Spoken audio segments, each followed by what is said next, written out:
अस्सलाम वालेकुम दोस्तों, एक बार फिर से हाजिर हूं मैं आप लोगों के लिए सऊदी अरब की कुछ खास खबरें लेकर। और दोस्तों साथ में आपने जो पिछली वीडियोस में कुछ कमेंट्स किए थे, कुछ सवाल पूछे थे, उन सारे कमेंट्स और सारे सवालों का जवाब भी इस वीडियो में दूंगा। तो आपके मन में भी अगर कोई सवाल है सऊदी अरब के बारे में तो आप सिंपली कमेंट सेक्शन में जाकर पूछ सकते हैं और मैं कोशिश करूंगा कि आपके हर एक कमेंट का जवाब मैं अपनी अगली वीडियो में दे सकूँ। तो दोस्तों वीडियो को ज़्यादा लंबी ना करते हुए बढ़ते हैं सीधा सबसे पहली अपडेट की तरफ। दोस्तों सबसे पहली अपडेट यहाँ पर सऊदी अरब की मिनिस्ट्री ऑफ हज एंड उमरा की तरफ से है। सऊदी अरब की मिनिस्ट्री ऑफ हज एंड उमरा ने बताया है कि अब जो भी लोग उम्रा करने आते हैं वो जब तक के हरम शरीफ के अंदर रहते हैं तब तक के मास्क को लगाकर रखें, मास्क को अपने फेस से ना उतारें। तो अगर आप लोग उम्रा करने जा रहे हैं तो प्लीज़ ये जो रूल लगाया गया है इसको फॉलो जरूर कीजिए, इस पे अमल जरूर कीजिए क्योंकि ये हमारे और आप लोगों की सेफ्टी के लिए ही है। तो दोस्तों यहाँ पर दूसरी अपडेट सऊदी अरब की ministry of human resource and social development की तरफ से। मिनिस्ट्री ने बताया है कि सऊदी अरब में अगर कोई भी एम्प्लॉयर यानी कफिल या फिर मालिक अपने किसी भी एम्प्लॉय यानी किसी भी वर्कर या फिर नौकर के साथ में जो उसके हकूक होते हैं, जो उसके राइट्स होते हैं, अगर उन राइट्स को उनको नहीं देता है तो इस हालत में ये एक तरह का क्राइम माना जाएगा। तो दोस्तों यहाँ पर मिनिस्ट्री ने 11 ऐसे राइट्स बताए हैं जो हर एक लेबर के होते हैं और हर एक लेबर को मिलने भी चाहिए। तो राइट्स और वो हकूक क्या मैं आपको बताता हूँ। दोस्तों यहाँ पर मिनिस्ट्री ने सबसे पहला जो राइट्स है वर्कर का वो बताया है कि अगर कोई भी डॉक्यूमेंट जैसे कि आपका पासपोर्ट, आपका इकामा, आपका ड्राइविंग लाइसेंस वो अपने पास रखना चाहता है तो कफिल उसको फोर्स नहीं कर सकता है कि आप अपना पासपोर्ट मुझे दे दीजिए या फिर आप अपना इकामा मुझे दे दीजिए। वो अपने पास रख सकता है, ये वर्कर का राइट से वर्कर का हकूक है। और यहाँ पर दोस्तों मिनिस्ट्री ने दूसरे नंबर पर बताया है कि कोई भी वर्कर किसी भी तरीके का अगर कॉन्ट्रैक्ट साइन करता है, उसका कफिल किसी भी तरीके का कॉन्ट्रैक्ट साइन करवाता है तो उसको पूरा हक है कि वो उस कॉन्ट्रैक्ट को अच्छी तरह से पढ़कर साइन करे। आपका कफिल आपको इस चीज़ पे फोर्स नहीं कर सकता है कि आप इसको बिना पढ़े ही साइन कर दीजिए। और दोस्तों मिनिस्ट्री ने यहाँ पर तीसरे पॉइंट में बताया है कि अगर किसी भी वर्कर का कोई भी डॉक्यूमेंट एक्सपायर हो जाता है, जैसे कि आपका पासपोर्ट एक्सपायर हो जाता है या फिर आपका इकामा एक्सपायर हो जाता है, तो उस पासपोर्ट या फिर उस इकामा को रिन्यू कराने में जो भी चार्ज लगेगा, जो भी खर्चा आएगा वो एक लेबर से नहीं लिया जा सकता। ये एक तरह का क्राइम माना जाएगा। दोस्तों इसके साथ साथ मिनिस्ट्री ने अगले पॉइंट में बताया है कि किसी भी तरीके के कॉन्ट्रैक्ट पे साइन करने के लिए किसी भी तरीके का वर्कर मना कर सकता है।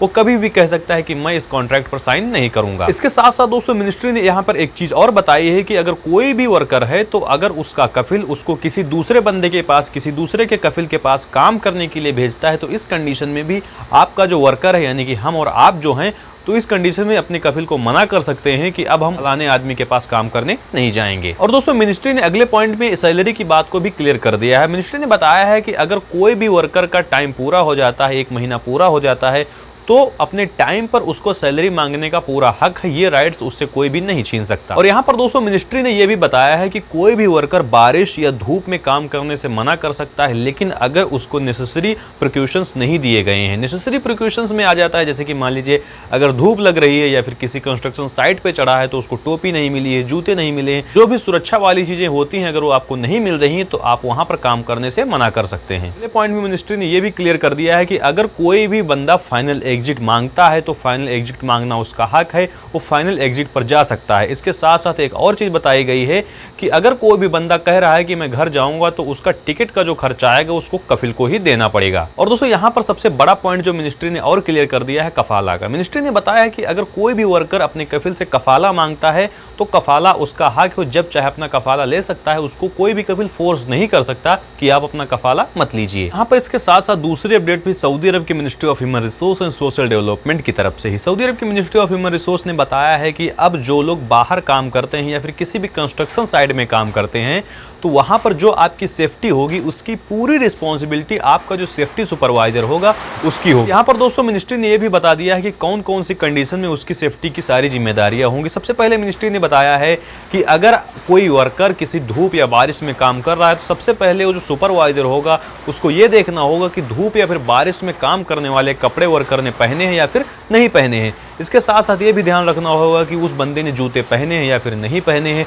इसके साथ साथ ये भी ध्यान रखना होगा कि जो भी सेफ्टी होगी, जैसे कि मान लीजिए कोई कंस्ट्रक्शन साइट पर ऊंचे काम कर रहा है, बहुत ऊंचाई पर काम कर रहा है, तो उसने जूते या फिर टोपी लगा रखी या फिर नहीं लगा रखी। इसके साथ साथ जो सेफ्टी सुपरवाइजर होगा उसको ये भी सिखाना पड़ेगा कि आप जहाँ पे काम कर रहे हैं यानी कि एक वर्कर जहाँ पे काम कर रहा है वहाँ पर कौन कौन से खतरे हो सकते हैं या फिर नहीं हो सकते हैं। इसके साथ साथ दोस्तों आपके सेफ्टी सुपरवाइजर को वहाँ का एयर टेम्परेचर भी चेक करना होगा। और यहाँ पर एक चीज और क्लियर कर दी गई यही है कि कोई भी काम करने से पहले आपके हेल्थ की पूरी जानकारी आपके सेफ्टी सुपरवाइजर को होनी चाहिए। तो दोस्तों ये तो हो गई सऊदी अरब की सारी अपडेट्स। अब हम आ जाते हैं आपने जो कमेंट्स में सवाल पूछे उनके ऊपर।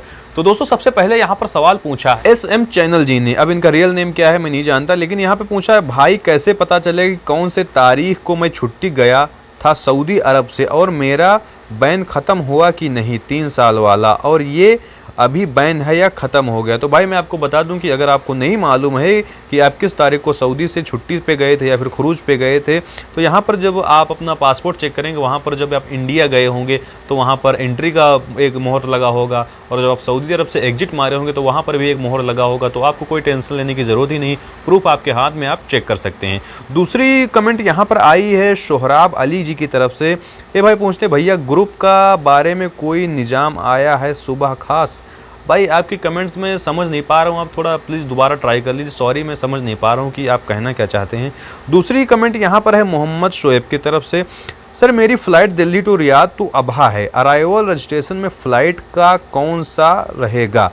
तो भाई मैं आपको बता दूं कि अगर आपकी फ़्लाइट दिल्ली टू रियाद उसके बाद अबहा है तो आपको रियाद जो फ़्लाइट आ रही है जिससे आप इंडिया से सऊदी अरब आ रहे हैं उसका नंबर डालना है, क्योंकि सऊदी अरब में अगर जो डोमेस्टिक फ़्लाइट होती हैं उनका अराइवल रजिस्ट्रेशन कोई कंपलसरी नहीं होता है। तो जो आप इंडिया से सऊदी अरब आ रहे हैं तो वहाँ का आप अराइवल रजिस्ट्रेशन कीजिए, बस इसके अलावा किसी भी चीज़ की ज़रूरत नहीं पड़ेगी। इसके लिए दोस्तों तीसरा सवाल भी यही मिस्टर शोएब जी का है। सर कितना टाइम पहले करना होता है? भाई 72 से 24 से 72 घंटे के बीच में आप कर सकते हैं, आपको कोई भी प्रॉब्लम नहीं होगी। तो दोस्तों ये थे आप लोगों के सारे कमेंट्स जो मुझे लगा कि आप लोगों के सारे कमेंट्स के जवाब देना चाहिए। आई होप दोस्तों वीडियो आपको पसंद आई होगी।